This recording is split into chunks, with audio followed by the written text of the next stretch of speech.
Ini lebih dari 1 tahun udah. Masa. Kenapa diasapin 1 tahun, Pak? Kalau lebih semakin lama semakin bagus karena kadar airnya udah hilang. Ini kalau kulit kita ngambil dari tempat-tempat rumah makan. Dari sana kita ambil, kita bersihin. Kalau istilah kami bilang di sini kita sama. Lindir-lindir ini kita bersihin semua. Kalau nggak dibersihin cepat busuk dia. Kalau dari hukum agama juga ini kalau nggak dibersihin ini nggak suci, nggak disama. Efeknya kalau nggak bersih busuk dia. Makanya kalau udah bersih kita jemur udah kering baru kita asapin, kita salin sampai 8 bulan, paling kurang 6 bulan diasapkan, baru kita jadi seperti ini. Waktu pemasangan ini dicukur dulu, makanya kita jemur sedikit biar ini dapat kita cukur, baru proses pemasangan. Itu kalau kayunya yang lebih bagus itu kayu nangka. Kayu nangka sekarang udah susah. Kayu nangka, kayu kuning tuh kan. Kalau ini kalau kulit lembu sama kulit kambing. Ya, hampir mirip sama gendang Jawa.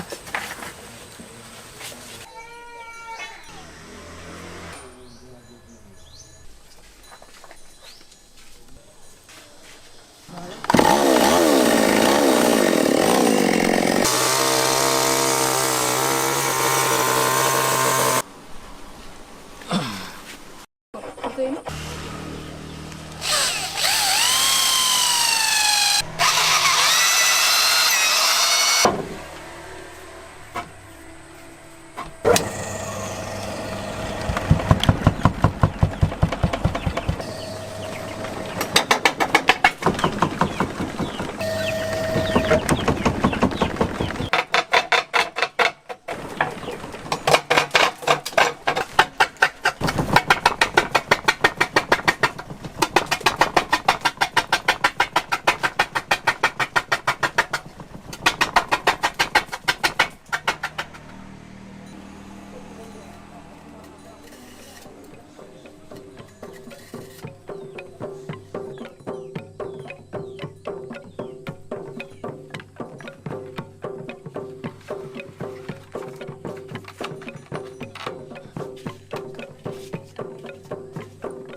Masang kulit yang sebelahnya lagi.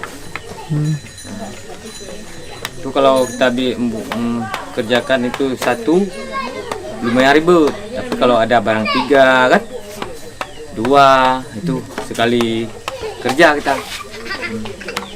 Karena prosesnya lamanya sama kita bikin 1 kita bikin 3 sama habis waktunya.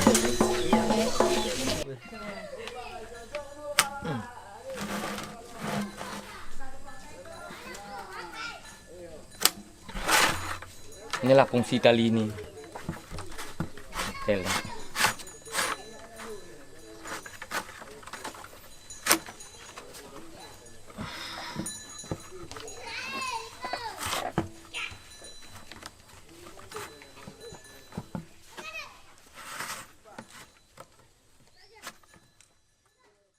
Bicara tentang hadirnya genderang ke Aceh, dari beberapa referensi yang saya terima, genderang ini awalnya itu sudah ada sejak lama sekali, dibawa oleh pedagang Islam dari Gujarat. kurang lebih mungkin pada tahun abad 11 kurang lebih. Abad 11 pedagang Islam dari Gujarat hadir ke Aceh membawa rempah-rempah yang ada, kemudian masuk ke dimensi kehidupan masyarakat Aceh. Salah satunya adalah menghadirkan kebudayaan-kebudayaan yang barangkali juga bisa disimbolkan sebagai ajang silaturahmi sekaligus mutasi kebudayaan, misalnya perpindahan kebudayaan dari daerahnya kemudian berbaur dengan masyarakat Aceh dan menghadirkan sesuatu yang dimensinya itu adalah perpaduan kebudayaan. Nah, ketika pedagang Islam yang dari Hindi, dari Gujarat datang ke Aceh, kemudian membawa alat genderang tersebut di abad 11. Nah, dari sejarah yang ada disebutkan bahwa awalnya itu di daerah Pedir. Kalau Pedir itu dulu disebut Pedir, kalau sekarang sudah disebut dengan daerah Pidi, Kabupaten Pidi. Hingga dikembangkan di daerah Aceh Besar. Kita tahu bahwa Pidi dan Aceh Besar adalah dua kabupaten kota sekarang yang dulunya adalah dua daerah yang terdiri dari kerajaan-kerajaan yang hebat saat itu.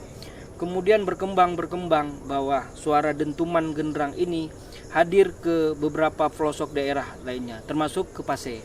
Maka tidak berlebihan kalau kita mengatakan bahwa boleh saja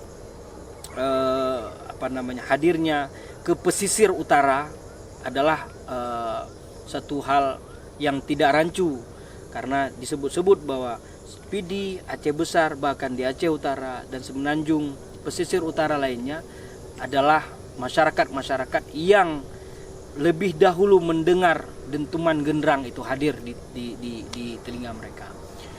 Nah, genderang, lagi-lagi kita bicara tentang genderang Pasir mengambil peran di arah itu. Jadi sejak dulu memang genderang sudah benar-benar menjadi musik pengiring, musik pengiring, salah satu instrumen pengiring dalam setiap kebudayaan dan industri musik tradisi yang ada di Aceh. Artinya genderang tidak bisa dimainkan sendiri, tidak bisa ditabuhkan sendiri.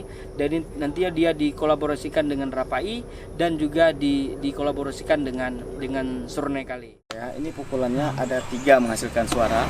Yang sebelah kiri ini biasanya yang digunakan dari kulit lembu ini menghasilkan bunyi boom seperti ini bunyinya. Dan satu lagi ini preng. Nah, jadi dia ini dibuat dari kulit kambing tadi, dia menghasilkan teng, beda. Ini beda pukulan suaranya dengan ini. Nah, ini boom, ini boom, ini teng. Satu lagi dan identikan Acehnya itu ada cip. Berarti gini cara pukulan.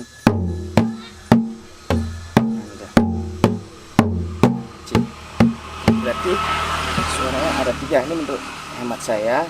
Boom, cik, boom, cik.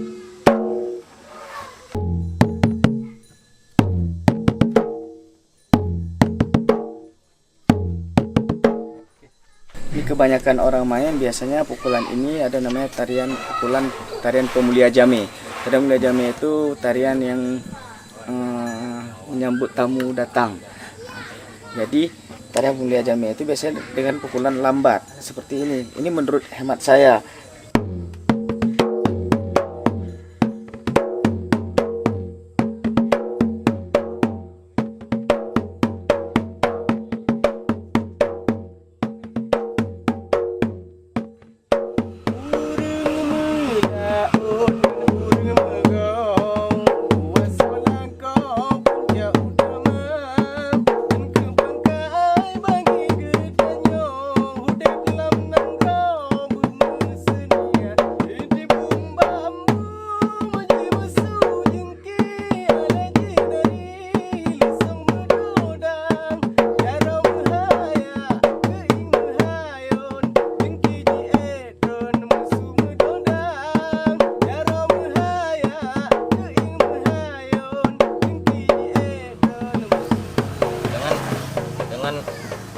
Empat bagian ini, ada 4 jenis kayu.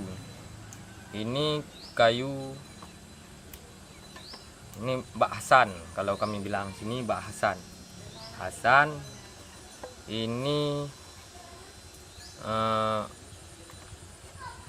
apa ini? Kalau ini rangkile. Ini rangkile, ini pohon nangka. Ini Mbak Siren. Ada 4 jenis. Ini kalau canang yang susahnya bukan yang mau bikinnya, cari kayunya ya, yang susah. Kalau masalah ini ukuran, ini nggak mesti ini. Yang penting sama. Ini sama ini harus sama ukuran. Kalau ketebalan ini kadang tergantung kayu. Ada yang harus ditipisin lagi, ada yang ditebalin lagi, tergantung kayunya. Inilah canang. Kegiatan di sawah nggak ada lagi. Biasanya orang ini main dulu pas lagi panen raya, main ini. Hati orang lagi senang. Nah, dulu kan, tapi sekarang yang dimainkan anak-anak sanggar.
Dalam canang ini ada 3 bentuk. Yang pertama ada gong, canang, dan memong. Mengenai sejarah daripada canang tersebut, canang ini lahir sudah beberapa ribu tahun di masyarakat Gayo. Canang ini berkembang dan tumbuh hari ini di dataran tinggi Gayo sebagai media untuk sebuah pesta perkawinan maupun digunakan sebagai pengiring daripada kesenian-kesenian yang berasal dari dataran tinggi Gayo. Di kabupaten lain canang ini tidak ada. Di 23 kabupaten ini adanya canang yang bentuknya seperti ini hanya di dataran tinggi Gayo. Mengenai hal daripada canang tersebut dibuat dari luar daerah dan tidak dibuat di dalam daerah ini gitu. Mungkin pada suatu saat masyarakat Gayo akan memproduksi dan membuat canang tersebut di dalam daerah ini gitu, dengan bantuan-bantuan yang ada nanti dari luar gitu. Canang ini juga ada 2 tipe. Yang pertama ada dibuat dari kuningan dan dibuat dari tembaga kalau nggak salah saya gitu. Sejauh ini perjalanan canang sangat dibutuhkan di masyarakat Gayo untuk bermacam prosesi. Prosesi yang sakral maupun yang tidak sakral. Ada beberapa ketukan di dalam canang ini diadopsi andai kata kita ambil dari ketukan guel. Di dalam guel itu menggunakan canang tepat pada ketukan dep, ketibung dan cincang nangka. Selain daripada itu tidak menggunakan alat canang sebagai pengiring. Contoh kecilnya ini dep.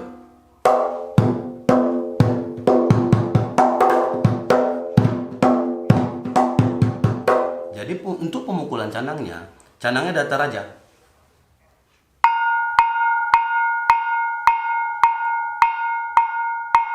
Ini canangnya ini mengatur tempo untuk pukulan daripada rebananya.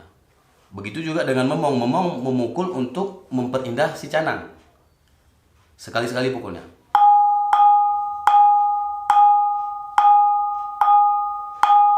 Itu.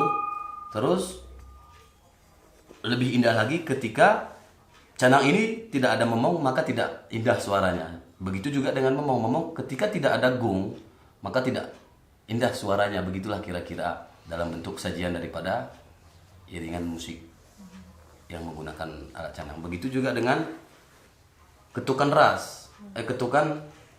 ketukan daripada cincang nangka.